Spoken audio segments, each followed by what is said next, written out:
Alhamdulillah hari ni saya bersama jemaah Dia Travel yang selamat mendarat di Airport Penang hari ni. Okey Puan, boleh tak Puan kongsikan ke orang di luar sana pengalaman Puan mengerjakan umrah bersama package Dia Travel dan juga bersama Mutawiz Zubir insyaAllah. Sangat berpuas hati dengan pihak Dia Travel ni. Mutawi kami sangat-sangat baik, sangat-sangat menyantuni kami. Dan pihak Dia Travel juga masa kami nak pergi dan balik menyambut kami. Alhamdulillah. Dengan kami rasalah memang nak bagi tahu semua orang di luar sana, syarikat ni memang paling-paling terbaik. Tahun ni makcik pergi 2 kali. Tapi yang kali ni memang terbaik sangat. Layanan kami di Dubai, layanan kami di Taif, di Mekah dan di Madinah. Alhamdulillah. Dan pikir ini sangat-sangat murah bagi makcik. Seronok sangat yang tidak terhingga.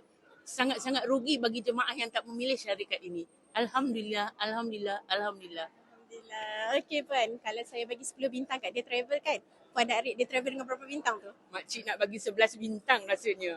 Memang sangat-sangat bagus. Terbaik. Syarikat ni memang terbaik Dia Travel ni. Puas hati sangat.